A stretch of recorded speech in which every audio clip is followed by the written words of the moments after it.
I want to thank Wolfbox for contacting me and giving me an offer of doing an installation and review of their new Wolfbox G900 Tripro dash cam bumper system.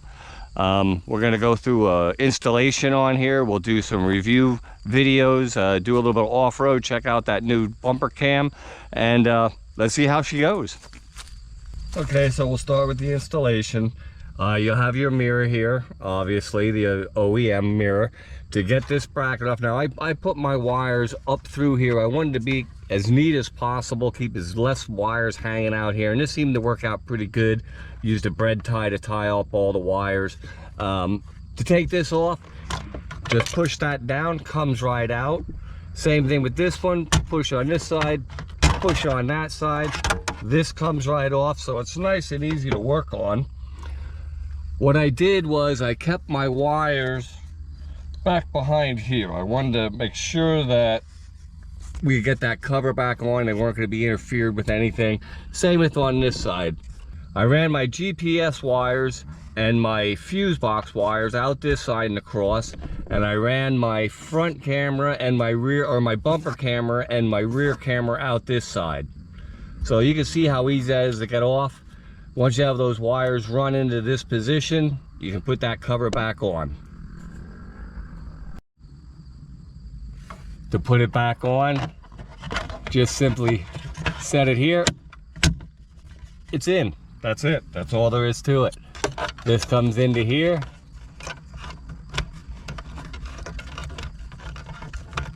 Put it down the bottom, snap it into place. That's it. That's all there is to putting that cover, taking it off and putting it back on. All right, so from here, to get it up into here, these pull right down. You can use this little panel tool that I have.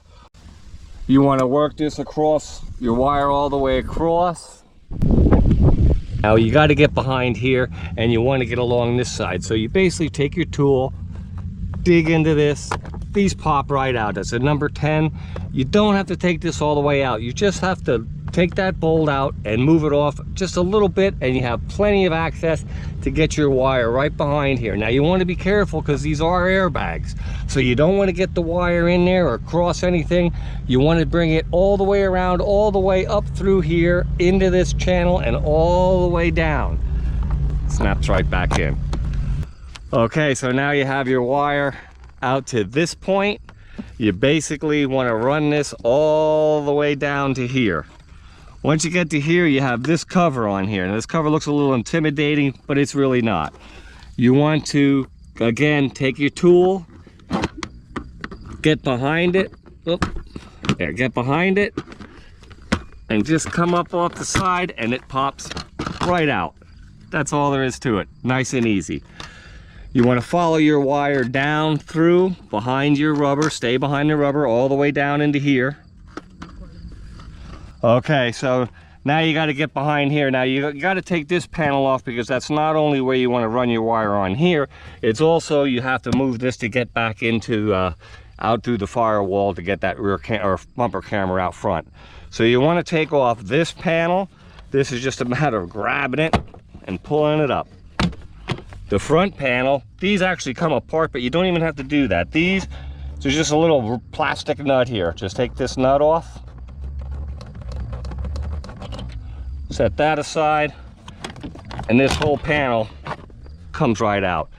This Toyota is like so simple to take everything apart on. Okay, down in here. Here's my wire. You want to bring your wire down behind here. I actually came back into here, came across here, and came into this boot here on the firewall. If you look on the outside of that boot, there's actually a little bit of a nipple, like maybe a 3/4 of an inch of a nipple of just an empty piece of rubber.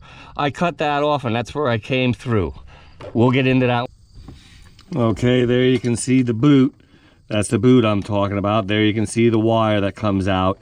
I have it come out through here, and then it turns into a loom. So the inside of the firewall is actually protected by a loom.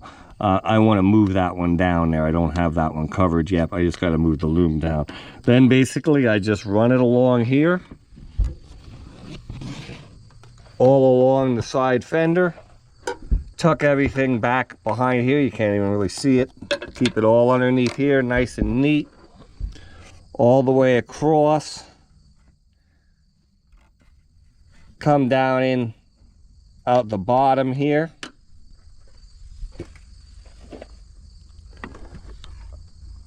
Underneath. And right out.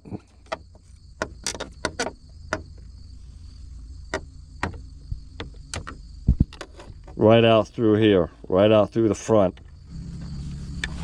Okay, here you can see the wire, see the loom wire. This wire you can actually tuck right underneath here, all the way across here. You don't need any zip ties, nothing like that. And then it comes up into the camera. That's it. If you keep this taut right here and tighten and push this in behind here nice and tight, when you get to this point, there's actually a little notch in this piece of plastic that wire loom actually snaps right into and holds it. So this piece right here is nice and tight all the way over into here. Now we're gonna get to the front bumper cam. This is what really got me excited about this dash cam, is the bumper cam. I decided to mount it as inconspicuously as I could at first, so I had it up into here. The problem with mounting it here is at the angle. Even though it's angled down, these have a little bit of an angle to them, so they are angled down. The camera was only picking up to about right here, so you had a good, 6 feet coming across to your tires, so you actually got to your obstacle. So what I did is I took their single lever bracket, changed around the mount like I did on the back, double-sided tape. Obviously I cleaned this up good with alcohol both sides before I put the tape on there and mounted. The bracket fits almost perfect. It's almost the exact same width as this panel here. And I decided that I wanted to get this as close and out as far as I could without having to worry about hitting it when I walk by. They do have a bumper mount or a license plate mount that mounts with your screws, and then the camera sits out here. That would be nice. That'd be a really good position. For the simple reason you could get it down, you could get it right into here. The problem with that is I see myself and others walking by here and knocking that camera off. I just see it happening. Even dogs could possibly knock that camera off. So I kind of outed that one. This one here is my second option. I think that's a pretty good spot. My third spot, and probably is actually the best spot for the camera, would be underneath here. This would be good. The problem with that is you get up against that. Once you have the camera on here, you're going to be hanging down to here. You can see already, I got nicks in my plates where I'm coming up against stuff. I'm going to knock that off. That would give fantastic coverage and be able to come even all the way down into underneath your bumper. That would be ideal. Maybe once the truck's a little used more, I'll cut a hole in here and mount it inside on here and have it pointing through here. Truck's too new to be putting holes on it though. Maybe later on. One of the reasons I'm so excited about this is I've been off-roading for decades, and you've always had to have a spotter with you. If you're going in, some of the tighter trails, some of the bigger hill climbs, rock courses, you need a spotter to find out where those tires are going to be placed. Now with this, I'm not saying you don't need a spotter anymore, because there's some trails out there you definitely need a spotter.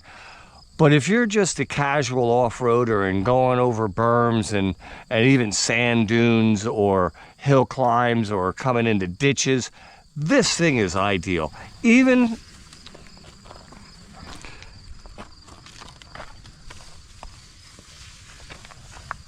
with this new bumper cam, combined with the information center and 4-low screen display, the way you can see where your tires are going and look at that camera. If you look at that camera and the mirror at the same time, you almost don't have to look out your windshield. And I'm not exaggerating that.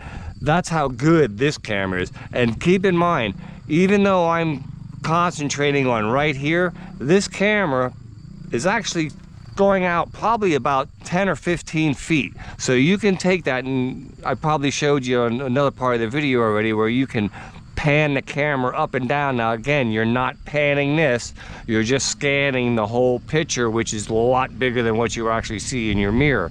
So with those two combinations, when you come up to an obstacle, you can see everything in front of you. This is... Okay, here's a good example. You come up to a crossing, you're looking out your front windshield. This is about what you're gonna see. And actually this camera is up a little bit higher than your actual line of sight. So right now, even though through the camera you're seeing that dip, I don't even see that through my hood. So I have to rely on my cameras now. Now if you switch it, you can see right there is I'm losing this obstacle completely. So I don't see this at all. And it doesn't look that bad, but now we're going to switch over and look at this camera, or bumper cam. Now you can see it's a little bit more than what we thought it was.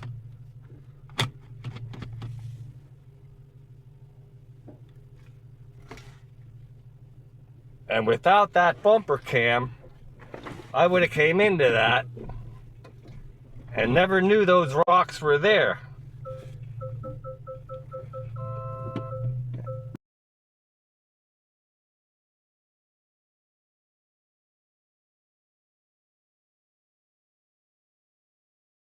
Same thing here. Now here you can see all I'm looking at now is sky, but look through the bumper cam and I can look over top of that and see I got a clear shot.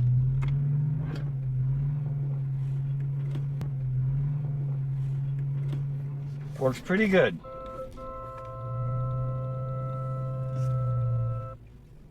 Even not for off-road, but even in parking lots, coming up behind another car, parking in a lot. I seen someone post that they didn't like the other cam because it didn't get close enough. This one here, this one, the way I have this mounted here is only coming out and showing about right here, which is only about maybe 18 inches off the front of your bumper.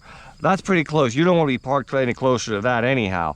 But if you want to watch out for hitches pulling in or something like that, this is an ideal location for it. Okay, so that's how you run your wire out to hook onto the bumper cam. Now you're gonna run this wire back through for the rear camera, and you want to put it all inside of here, all inside this channel. You can actually get this up and behind that felt if you want, or you can just leave it right behind the rubber. It really doesn't matter. It's not going to be in the way. The doors are going to still seal. Come across here. Here, you don't have to take this panel off, the B pillar. You can get, again, right behind here with your tool. You make a little gap, push the wire in, move your tool up, push the wire in all the way back through. It seals nice and easy.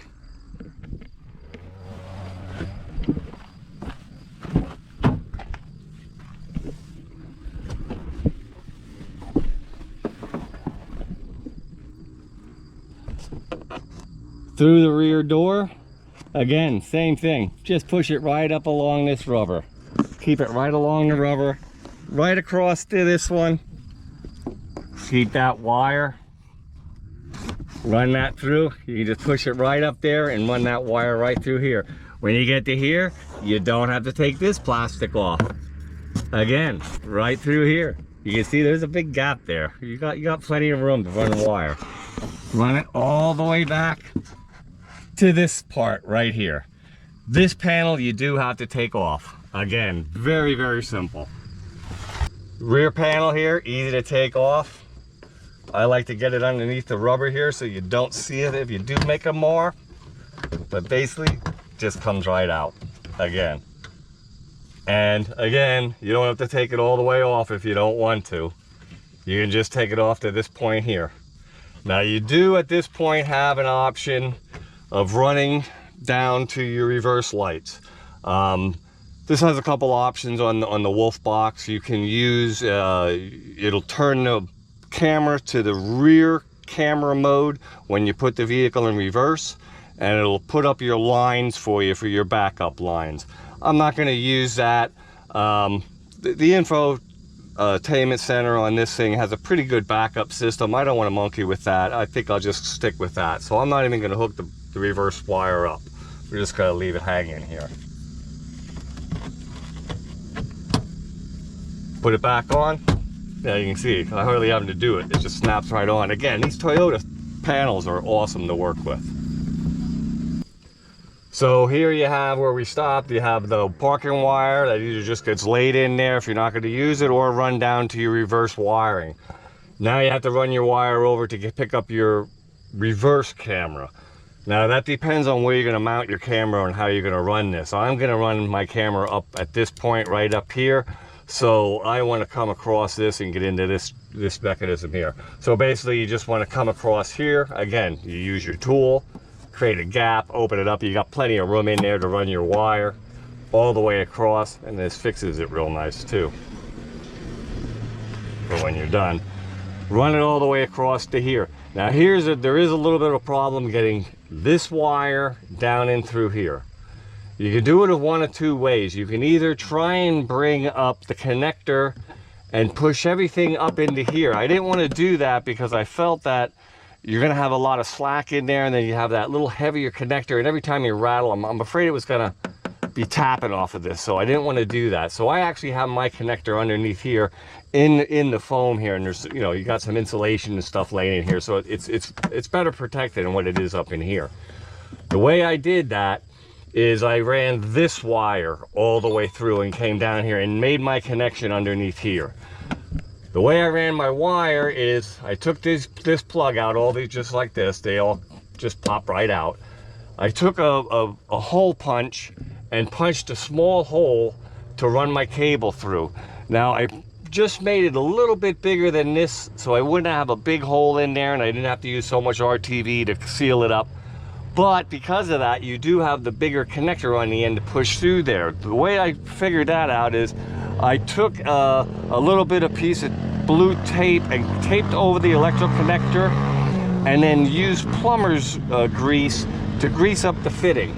Slipped right through there, beautiful, got it over into here. Now I came over here, I took this out and I took these out. Again, the same way, they pull right out. That one's a little bit harder to get in and out, but you pull it out the same way.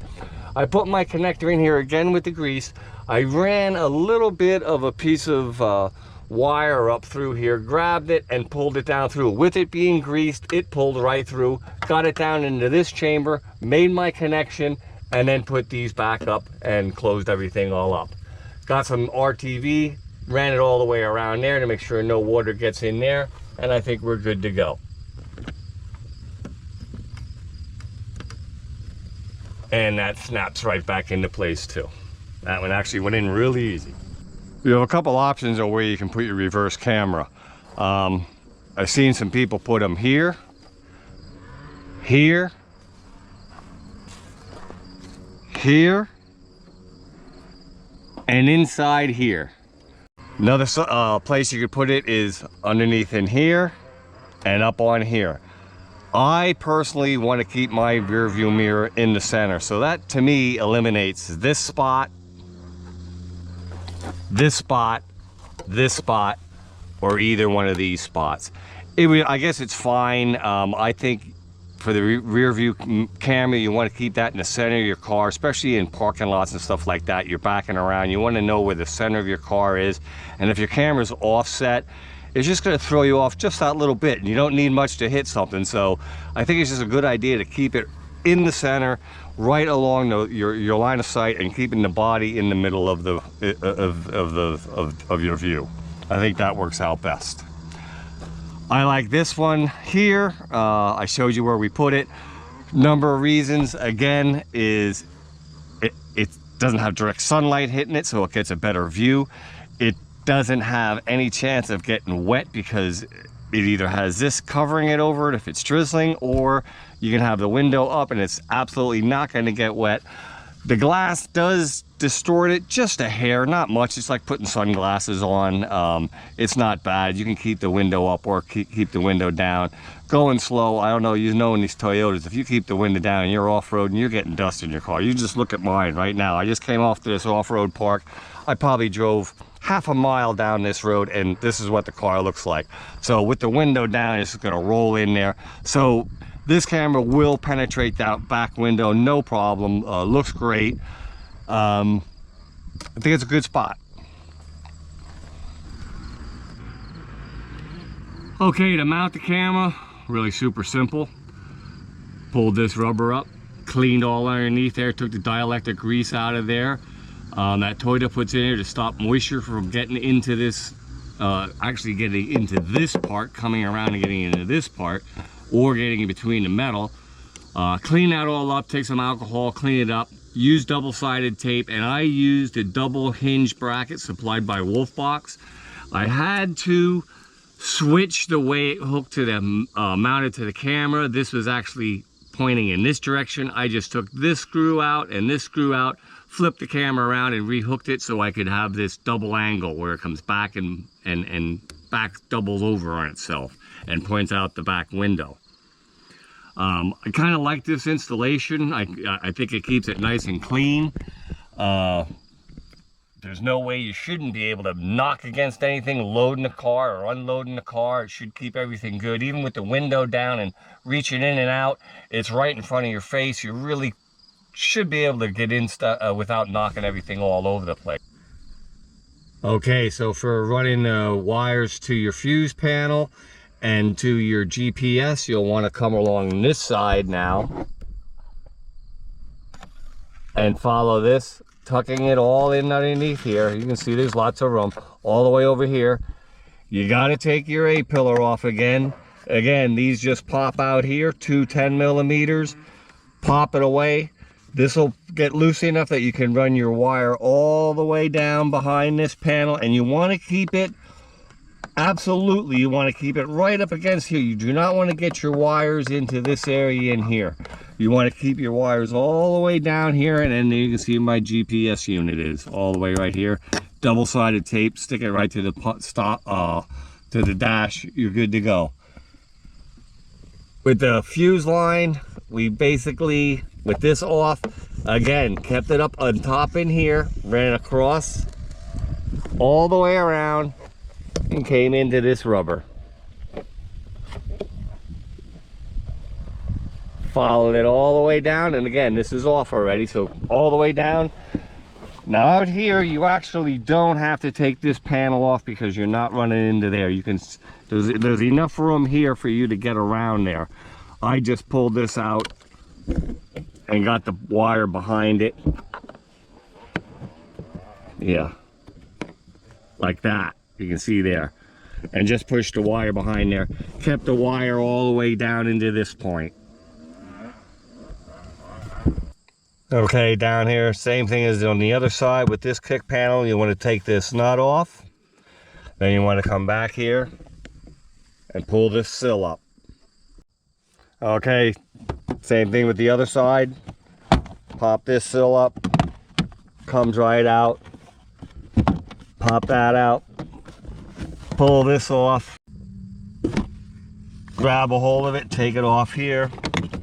And this will all pop out just like the other side.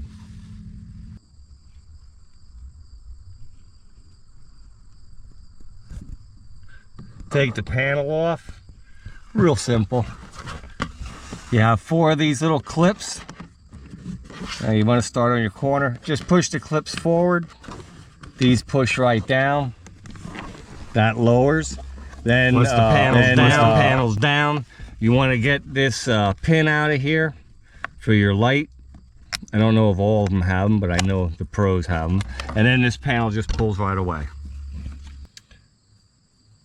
So here's the fuse box from underneath the passenger footwell. This is what you're going to want to tap into. They were taught that you couldn't use fuse taps on here, that you couldn't get the cover on, which is true. But the cover that you couldn't get on is this one. And that basically just goes right on top of that panel. they're right. If you put fuse taps here, you can't get that panel off. However, it doesn't seem to bother anything. Once you put the panel, the regular panel on here, the access panel on the whole bottom here, it covers everything up. There's no chance of, you know, getting cross wires or anything like that. It's nice and tight, nice and fit. There's no problem with using fuse taps on this thing. Now, Wolfbox gives you these fuse taps, and they're all red, and they give you all different sizes. It doesn't matter what fuse panel you have, they have a fuse tap that'll fit that, and they have 2 of each. So I use, you know what size we use in the medium size fuses, so that's what you use on this thing. Wolfbox, like I said, they're both red. Now, the lines that are coming from the camera themselves, you'll have a red line, a black line, and a yellow line. Your red line would go to ACC power. Your yellow line would go to constant power, and that would be for your parking end of it, and the end of the camera. And obviously your black goes to your ground. Here you can see the ground wire. I ran it up all the way through here, came around and got onto this bolt right here. There's a couple other bolts here. You can see one over here, a couple around in this area, to ground it. So there's lots of options for your ground wire. Okay, getting the access panel back in. You can see there's an opening here, an opening here. You basically put these slots in it on each side. So it goes in. Just make sure you line those up good.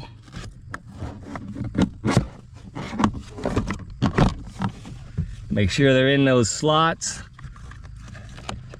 Plug your light back in, line this up, and snap it in. All done.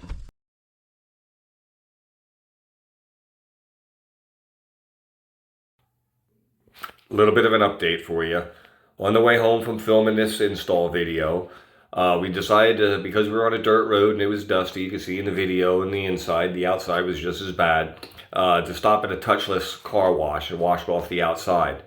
After we were done, and there was a high pressure, so after we were done, driving home, we heard, because we have a tarp laying back there, my wife heard a drip. So obviously we stopped, looked at it, and sure enough, it seemed like the water was following the wire from the reverse camera down past the rear hatch seal.